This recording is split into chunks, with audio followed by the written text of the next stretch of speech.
Welcome to Don't Die Before You're Dead. I'm your host, Mary McCartney, and this is the place where we talk about all things related to living the life we are meant to live. And of course, how do we do that? Well, we need to have a plan, we need to have a goal, we need to take care of those things that are important so we can. So welcome my guest this evening, Dr. Scott Lear, a professor at Simon Fraser University out in British Columbia, where he conducts research on prevention and maintenance of heart disease. So I've asked Dr. Scott if he would be kind enough to join us and to talk primarily about how important sleep is. And I'm sure there's tons of overlap, and I'm looking forward to the conversation, Dr. Scott. So welcome to the show, and I appreciate you taking the time out of what must be an exceedingly hectic schedule for you. Oh, well, thanks a lot, Ray, for having me on the show, and it'll be a pleasure to chat. Well, can you tell us a little bit about yourself? Now, right off the top, I will mention your blog. It is absolutely fascinating, drscottlear.com. And your blog has all kinds of information, not just on sleep, but all manner of things related to healthy lifestyle, which is your expertise. That's what you aim to be teaching, correct? Yeah, and I started the blog about 3.5 years ago. As a professor, we do spend a lot of time writing, but some of it is kind of dry writing, and so I've always, enjoyed reading something that's written well. And there was a couple things that kind of got me into doing the blog, and one was I was on a sabbatical and wanted to set some goals for myself. The other was that I had started developing some exercise-induced palpitations. And I was kind of thinking as I went through the diagnosis and stuff, that realizing too that I can write a great research paper, or what I could consider great, and it would be in a really good medical journal, but nobody's going to read it. Not many lay people, the public, the general public that I'm trying to reach, and just as you are, and kind of saying, okay, well, this is what we found about physical activity or healthy eating or whatnot. And so I thought writing the blog would be a way that I could take some of the work that I do, some of what I've learned, and also my kind of personal experiences dealing with it, and put it out there so it's easily accessible for other people. Well, it's very digestible. And I must apologize for the crazy dog that lives in this house. I've tried to buffer, but, being what it is, I'm sorry. I hope it's not too distracting for you or our listeners. What I did enjoy about your blogs is the ease of reading. So you addressed that right off the bat. I am an educator. I did go through the academics and do realize that some of it can be a little bit snoozy, if you will. I liked your blogs for the matter that it is easy to read, easy to digest. The terms, not overly jargony, but it pulled me along. So a lot of times we want information, but it's hard to get through it all. So, I'd like our listeners to know that I think you've accomplished that in a very real sense. You also have added some graphics that are very attention-getting. So good for you for taking that time to be able to consider the readers. Now, as a professor at the university, you're doing research. What does your day kind of look like? What are you primarily doing through your process of as a researcher, perhaps, and an educator? Yeah, a fantastic question, and glad you asked, because actually don't get asked that much. Most people assume, oh, you're just teaching just like a high school teacher, but bigger classes. For my position, it's mainly focused on research. So I do in-class teaching, but only one term out of the 3 per year on average.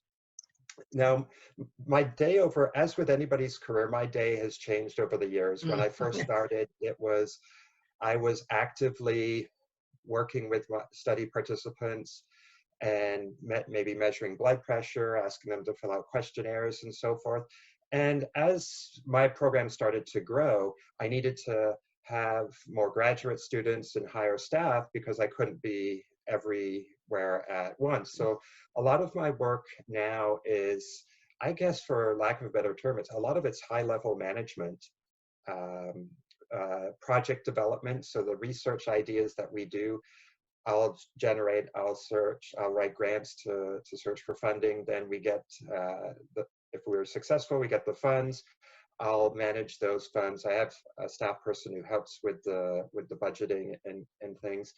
And then when it comes to the results, if it's a student, I'll work with them. They'll write the paper. They'll get primary recognition for it. But a lot of the times now, it's about guiding the process. Whereas before, it was more about being in the trenches, doing that process. But now it's a lot more, what I'd say, administration management, spending time in front of a computer and doing a lot of writing and listening to my staff and students and responding and giving them feedback. Do you miss the being in the trenches, or is this sort of a new journey? So sometimes careers can get a little stale, doing the same old, but it's always nice to have a different focus, a different change, and kind of a new direction. So, you know, have you found that the research aspect has become more engaging for you? Like it's just a little bit more removed from the actual working in the classrooms with the students. So, do you miss some of that? Yeah, so I did go through a stage when I was kind of taken back from the front line, where I wasn't seeing the study participants. And I would see, when I was doing the front line stuff, I would see, you know, on a couple of days a week, I might see between 5 and 10, whether they're patient research participants or community research participants. And I did miss that. Now, like I'm still, because I still have the in-class teaching, I it's not a lot, but I still have that, and that actually derives some of that FaceTime pleasure. But now I've started to get pleasure, as with a lot of my colleagues, in how the people who are working on my program, my students or staff, in seeing them succeed and helping them succeed. And so it had shifted, where there have been times where, yeah, like I said, where I missed that that contact. Now I've kind of gotten into, I guess, I would say maybe a bit of a happier place. Like in each stage I had enjoyed, but now it's enjoying seeing my students succeed, my staff. You know, they're not going to stay forever. If they get a job that advances their career as a result of working in my research, I think that's fantastic. Excellent. It might have seemed like a strange question, and the reason I asked it is because part of what I'm looking at in Don't Die Before You're Dead is to try and inspire people, to encourage people through examples like your own, that, you know, the change might be a little bit challenging and you might be leaving some of those things behind, but you've already told us that in that adjustment, that you've become happier in other things, that it's just, it's a different arena, but it's no less enjoyable than where you've been. And some people get stuck in these ruts and they don't choose to make a move for fear that they won't like it, or it's going to be too much to do. But the joy of seeing where that effort is taking you. I'm glad you mentioned that. Now, I had said we were going to talk about sleep, because in order for us to live a good life, whether we're somewhat in the rut or whether we're trying to get the effort to move ahead, we need to be sure that our bodies are as fit as they can be. I know I've asked you about sleep. Your blogs also talk about good, healthy nutrition and the importance of exercise, but sleep seems to be a forgotten thing from my experience. Now, I'm by no means the expert, but do you see that? Do you see that people underrate the value of sleep? Yeah, I would most definitely say that they underrate it. I think that people kind of take advantage of sleep, or maybe lack of sleep. I'm not sure how that would go, but there's definitely this, and I would say, I'd say it's probably less so, but it's still around that. People will take lack of sleep, working hard, long hours, even if they're not happy, as a badge of honor. Mm-hmm. Yeah. Oh well, you know, I've went to bed at midnight and I got up at 4. You know, like expressing it as in almost like a competition with the people who are in that conversation. Mm-hmm. For me, I can definitely say that doesn't work for me. And that's one of the reasons I got into looking more at sleep, because of there was definitely times that I was having struggles or challenges with sleeping or sleeping quality sleep. And one of my friends, and when you talk to people, it's really helpful, I find, because at least the people I've talked to have all had the same type of problems. And then it's when that helps normalizing, and that also helps to reduce that anxiety. But one of my friends calls it like you wake up in the middle of the night and the committee meets in your head. Yes. I think we know what that's all about. Yeah. And I was like, wow, that's a perfect example of what happened to me just last night or something like that. Yeah. So I do think that we, as a society, take advantage of it and don't put the importance that it deserves right alongside healthy nutrition, physical activity, managing our mental health. And all of these things are so connected. They're not separate. Mm-hmm, mm-hmm. We tend to hear a lot more about the foods we eat, the diets or whatever you want to call them, our routines, our daily regimen of preparing foods and eating, and we hear about how much we need exercise, but it's only fleeting comments about sleep. And I totally agree with you with regards to, you know, bragging about how you are managing on so little sleep, but are you managing well? Yeah. So Exactly. one would think that perhaps our productivity, our moods are like we are affected by the lack of sleep as much as we might brag that we're up and dressed and out the door, but how well are we doing that? Yeah, exactly. And I think that people, a lot of people might be surprised at how interconnected our sleep, our activity, and the food we eat, how they're all related.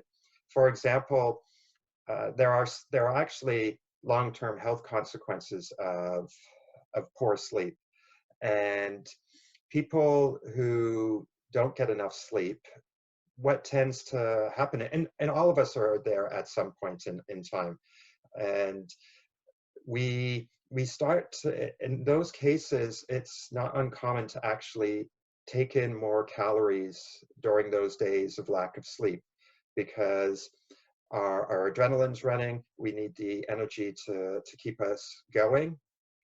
And so people who are tired tend to eat more calories throughout the day to fight that fatigue.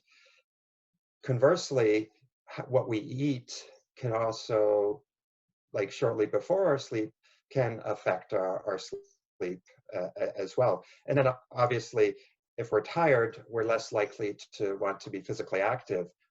But if you're tired during the day, it's probably better to get some activity to fight that fatigue, so that when you do get to sleep later at night, you'll sleep more soundly.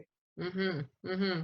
I like how you point out the interconnectivity. It's very hard to separate because our bodies are a unified piece of machinery, if you will, and it needs all of those components to run well. Part of what I look at is the energy level or the activity level, and tying in with the amount of sleep as we age. So people in their, you know, mid to late 40s that are just getting through maybe raising the family and maybe the stresses of, you know, working extra hours at night trying to get everything done when you've missed it through the day with the kids. Sometimes we don't start early enough paying attention to these things. So you talk about some of the studies that you do. Are some of them based on an age range, or are you finding that people who maybe wake up a little bit earlier in their lives, they're connected to a better lifestyle later? Yeah, so in terms of the actual research studies I've been involved in, most of them deal with that middle age to later age population as well. And in those types of studies, they're what we call like observational studies. We ask people how much, record when they went to bed, when they woke up, or some means of self-report sleep, Mm-hmm. and then we might follow them for a long period of time, over years or a decade, and basically see, do people get sick? Do people die early? How does that relate to their sleep patterns?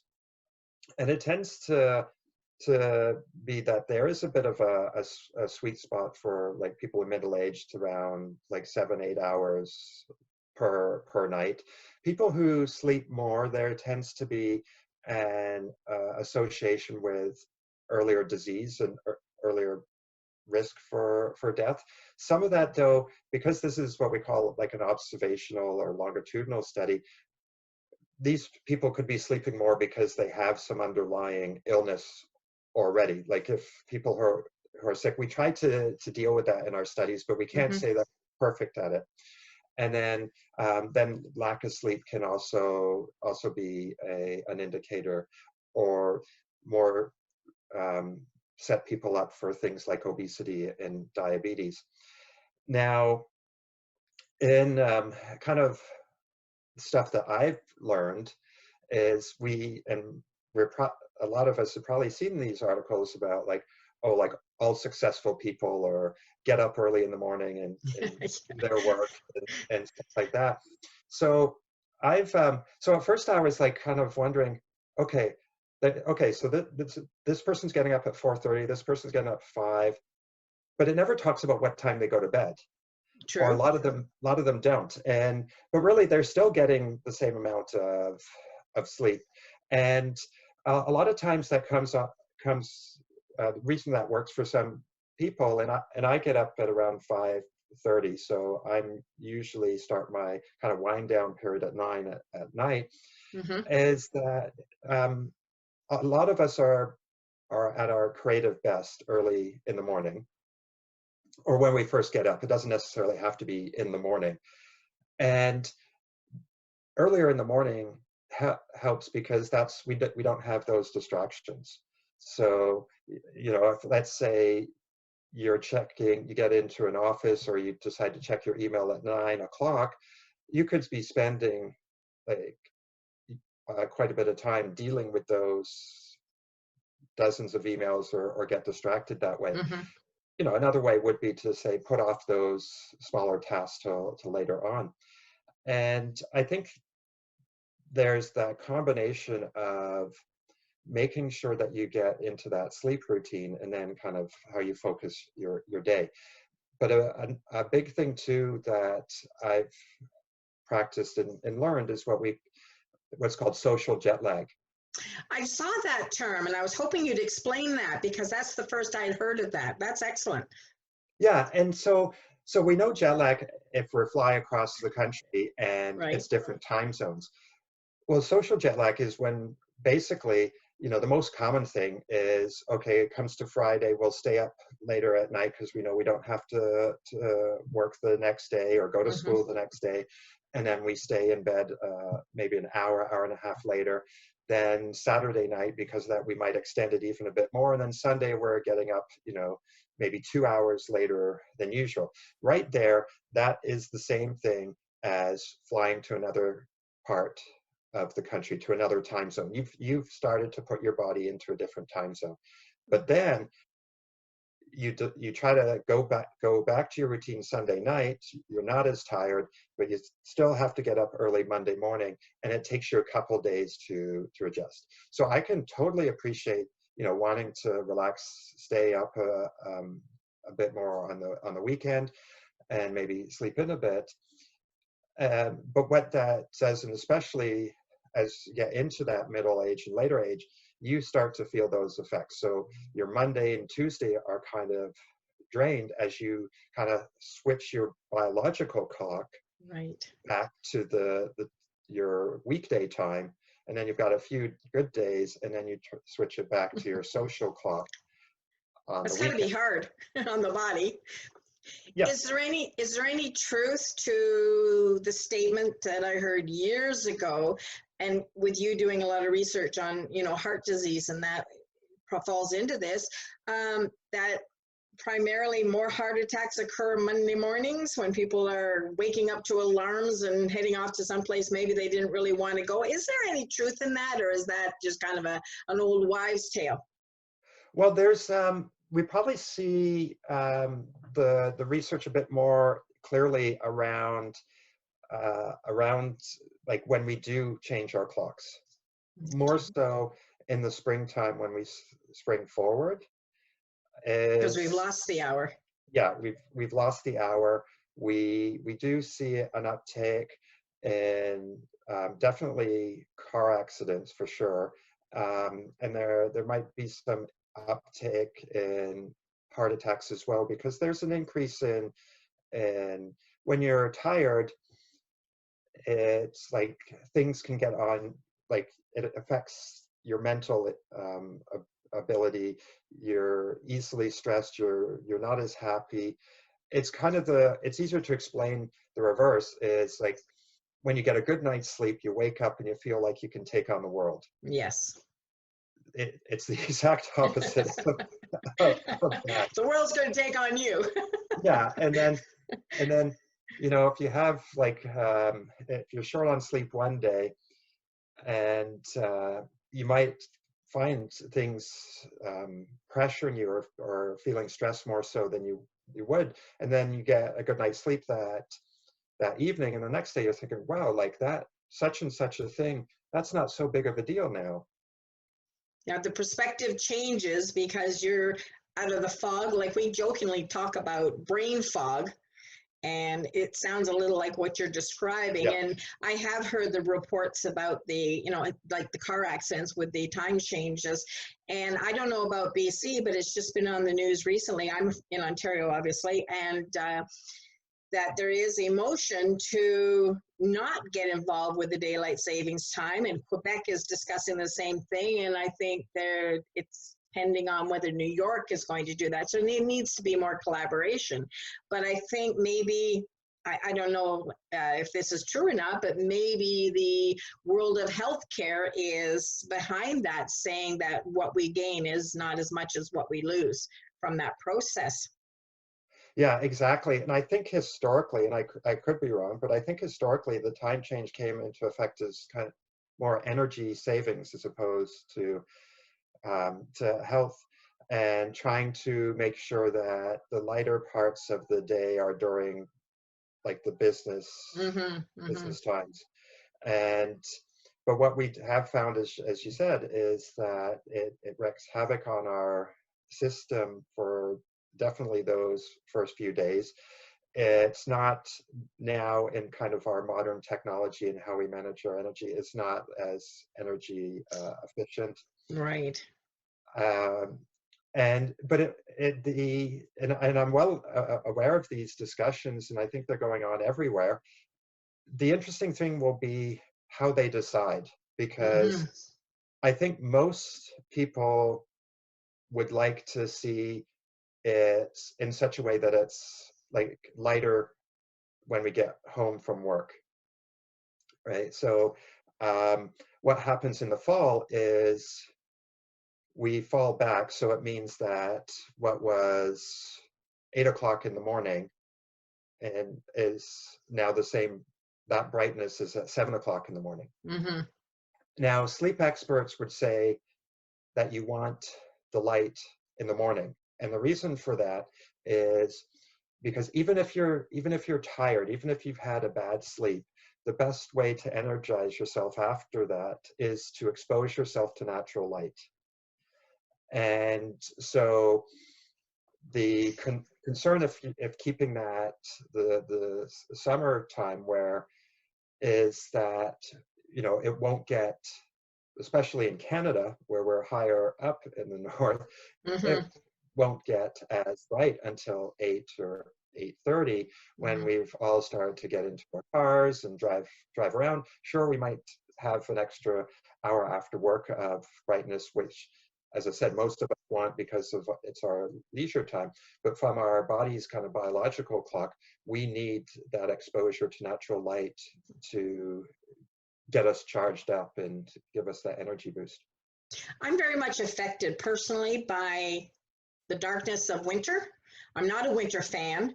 I don't like getting up in the dark. I don't like coming home from work in the dark. And I Yeah, rejoice on the 21st of December because in my warped thinking, that's the beginning of the end of winter because the days start getting longer and I measure them and I'm exactly. happy about that. So the light at the end of the day means a lot to me.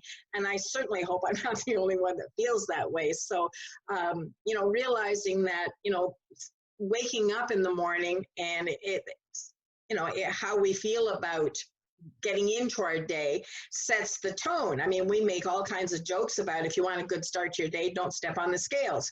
You know, it affects our mood. Well, getting out of bed in the morning and how we feel about that is so important because it's mood setters, right? Now, in your blog, you talk about you know what to do to kind of prepare for bed, to to establish some kind of a routine. So we're kind of telling ourselves that, okay, shut everything down, it's bedtime. Is routine that important for us as we get ready for bed? Is that really a very important part of the process? Yeah, I definitely think so. And I think, when we're younger, like it's teenagers or in our 20s and in our 30s and stuff, it's probably a bit easier to get away from routine. But especially if, as you pointed out, in that kind of middle-aged time of life and maybe a bit later, that we might be exposed to stresses of family life, and Mm-hmm. you know, it's just busy, and it's kind of like for a lot of people, it's the peak of their career, um, are approaching that. And so there's a lot on people's plate, not to mention obviously what's going on right now with, trying to make health decisions every time you step out of the door. Right. Um, uh, so I think it's important to have that, because our bodies do have that biological clock. It's almost like they've got their own mind outside of our own way of thinking. And so for me, like my goal is to try to be asleep by 9:30, so I'm up at around 5:30. And so I try, like for me, I'll stop using screens by 9 o'clock. I'll have I have a book that I'll do some reading. Now, a lot of sleep experts will say if you're having trouble sleeping, to only sleep in your bed. Like, don't do anything else in your bed. Don't even read in your bed. Don't bring any screens or watch Oh, TV in mm-hmm. bed, because you need to get your body to know that when it sees the bed and you're lying in the bed, it's time to shut down and not wind up. So those are the things. And I can tell, like, if I'm even watching something that's intense on television, I have more vivid dreams. Like, I'll still be asleep, but I'll wake up and I'm like, wow, what was going on there? And then I'll tie it to something that I watched on TV. One thing for me, and I know I'm not the only one, is I used to have my work email on my phone, and a lot of people do. Mm-hmm. And I took it off because, like, I would use my phone for other things, just like everybody else does. Rarely do we use it for a phone.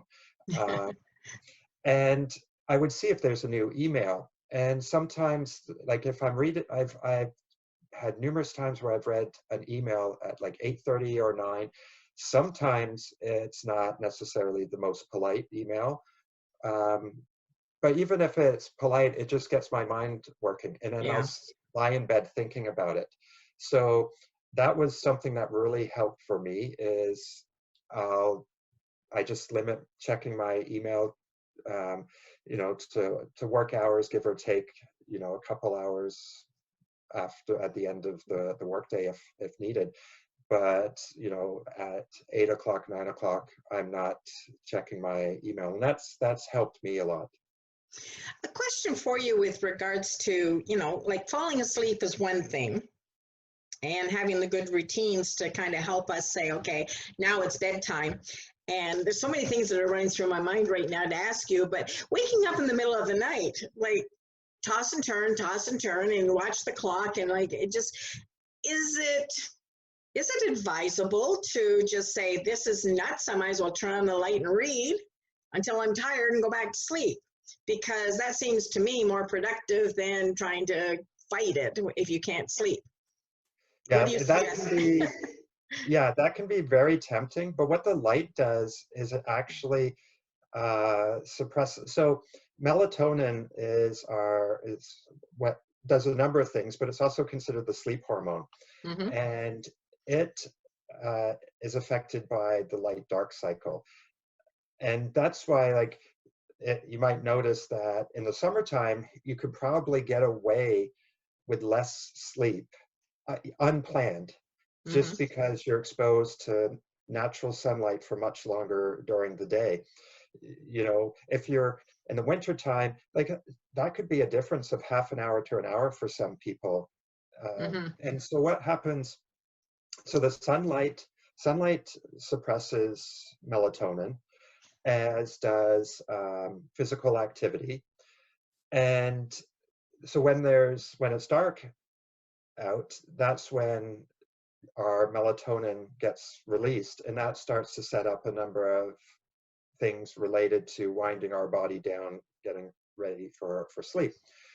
If we turn that light on in the middle of the night, that can, it's not going to be instantaneous, but that can actually, it will wake us up more than if Mm-hmm. we were lying there. I get up sometimes, like I wake up in the middle of the night. I will try to, and usually, if it's a bump in the night type of thing, like a car going by, Mm-hmm. we're probably all fine to get back to sleep. But if it's something that was kind of, in the back of our mind, tickling our brain that we were working on, I don't know, like thinking about what to get your partner for Christmas, or that presentation you're doing at work the next day, or the exam Yeah. you have as a student. And so those things can like I'll be susceptible and wake up. And sometimes I'll find that if I, like, without turning lights on, I might just get up, go to the bathroom, have a drink of water, and come back. What I try to do is, and this is also what's, if you wake up in the middle of the night, first, don't worry about not sleeping, because as soon as you start worrying about lack of sleep, you actually get even less sleep. Yes, And I've noticed any that. and any yeah, and any worry. So different things will work for different people, but this idea of counting sheep is not so much that it gets us tired, so much as it gets us away from thinking about what we're worrying about that might Mm-hmm. keep us awake. So, for some people, counting sheep might work. Others, sometimes I might work on some silly, like, mathematical problem in my head, which occupies my brain away from the worries that I might have that woke me Mm-hmm. up. And I'll soon tire of that and then just fall. So different things, like some people might find thinking of like an image of a happy place and concentrating on that, or just even that kind of mindfulness of not holding on to any thoughts, just letting them pass through now. And you'll find that you'll just go back to sleep.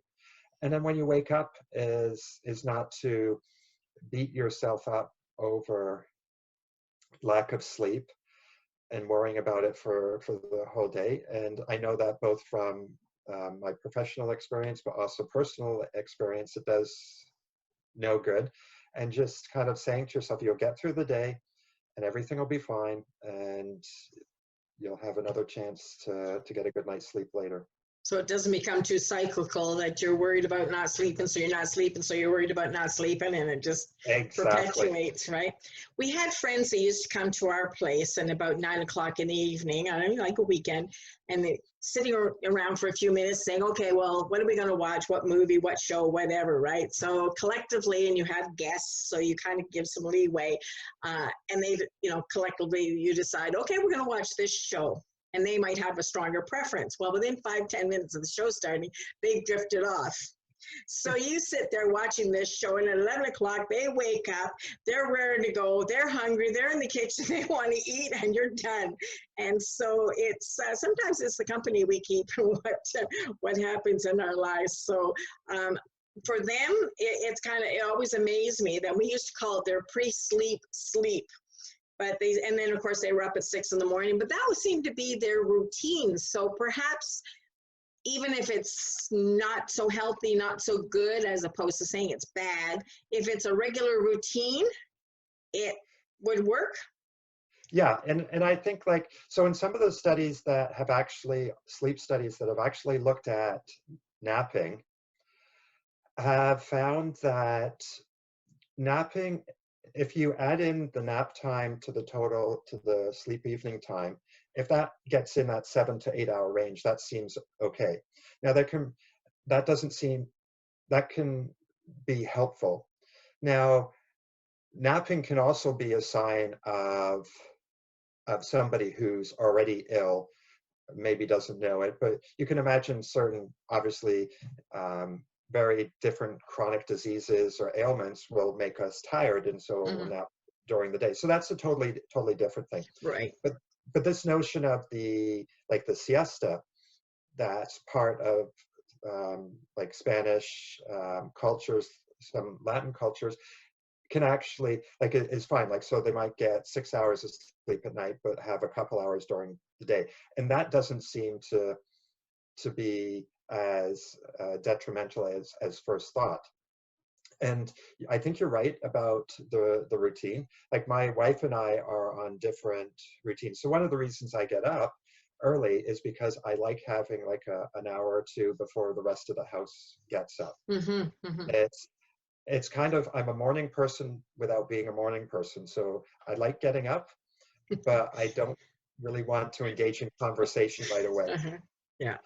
And it was actually quite helpful because we recently got, back in June, we got kittens. And so they weren't sleeping very long at any given time.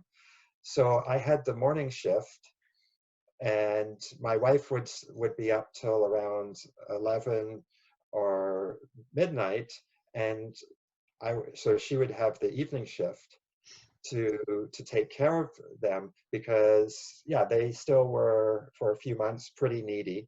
And so that actually worked out well, and we continue to do that. I get up, and then they're used to know that I'm the one who's going to give them breakfast. Yeah, so I do think so.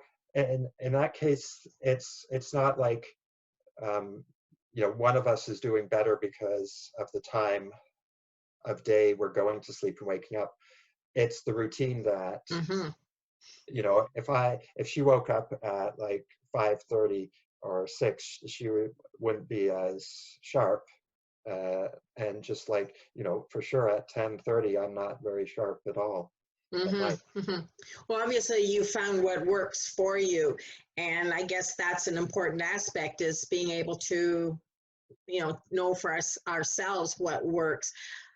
I have a tendency to want to watch TV in the evening more than I should, and I've realized that instead of just saying, okay, I'm done, I should go to bed, I'm tired, I tend to sleep through the last show, and I've slept through some of my favorite shows and go like, this is crazy, I wake up to go to bed.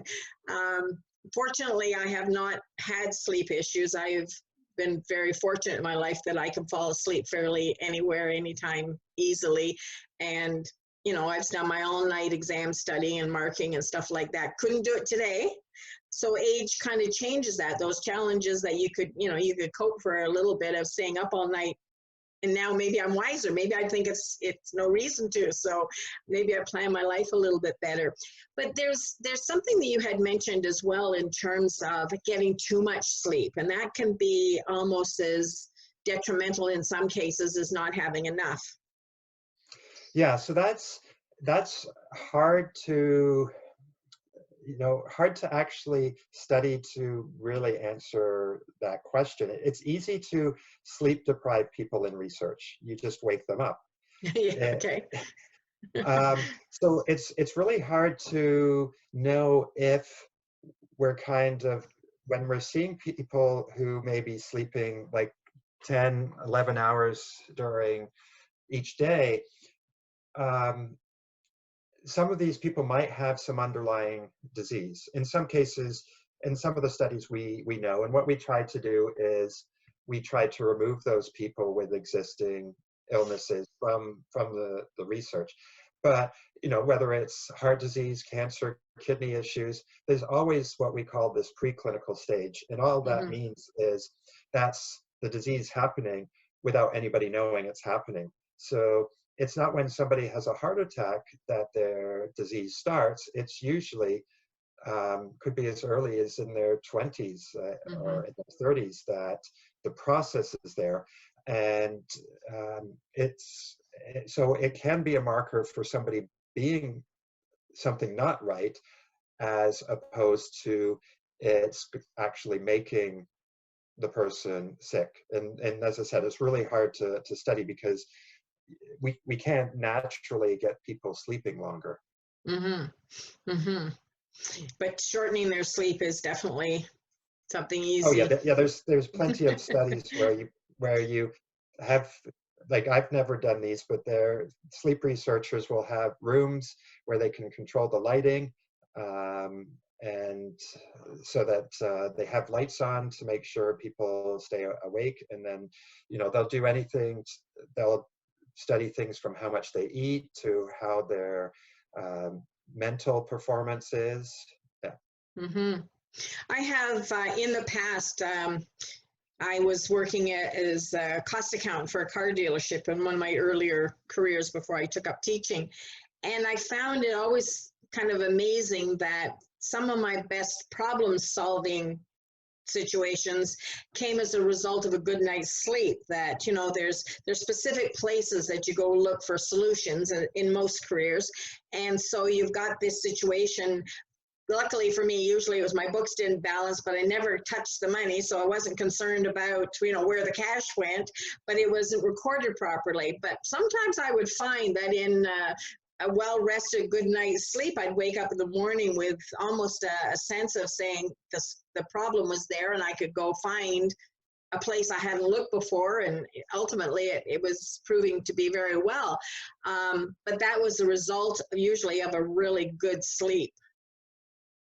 Yeah, and I think that it definitely, obviously, sharpens our mind. There's a lot of biological processes that happen in our body while we're sleeping that don't happen during the day. A lot of recovery processes in our body, in our mind, and that helps. And it also kind of provides us with some distance from the problem that we're dealing with. And one of the things that actually made me remember when you're mentioning about that is getting back to if waking up in the middle of the night and kind of ruminating still on that problem, and having a pad and pen or a notebook, not your phone, because the light will actually and because some of the times could be a case that you've come up with this solution and you're worried that you're going to forget it. Forget it, yes. And so if you write it down, then you can allow that to disappear. Or even if it's a worry or something, if you write it down and let it sit, so that when you wake up a few hours later, that it's there and you don't have to worry that you've lost it. I've actually written on my hand in the dark. I couldn't find pen. I found a pen. Not something I would recommend because reading was a challenge in the morning, but just the fact of doing that process probably solidified the memory. But Scott, we're kind of at a place where, to wrap up here, what would you like to leave as sort of like the big takeaway or something that's really important? I mentioned your blog. I think there's incredible information there, and I would certainly suggests people go there. What else would you think in terms of people wanting to get out there and live a healthy lifestyle? What would be kind of like your big suggestion for people to wake up and be more aware of, perhaps? Oh, geez, there's a few. Well, speaking about sleep, like in line with our conversation, I think it is a foundation for how our day can go. And if we're not getting sufficient sleep, if somebody's having mental health challenges or challenges with being regularly active or anything else, it's going to make those things so much more difficult to achieve. And getting out of the bed and realizing that even if you are tired, you got out of bed, your day is still going to be fine. And I find it helpful. To be regularly active. One of my physical activity researcher colleagues said promotion in physical activity is actually promotion in mental health wellness, because as we talked about, two are connected. So I think that those things, and one little last tip, because when we were talking earlier about it, and I won't take this tip as my own, and I can't remember if it was on reading the book Atomic Habits or something else, but I have an email or a calendar message every single morning that comes up at 7 in the morning, and it just says, make decisions that make you happy. Oh, I like that. And what it does is, when we're making decisions, we often forget to factor in how it will make us feel. And not every time will we have a decision where we're going to be happy regardless of the outcome. True. And not every time do we have great control. But if you're having, if you're weighing two options and you're not sure which is the better one, I found just taking a step back and think, which one will you enjoy the most? And sometimes that can tip the balance. And it's amazing how there's been a few times where it's tipped the balance in a different way for me, and I've felt good about that. That's really good tip to end on.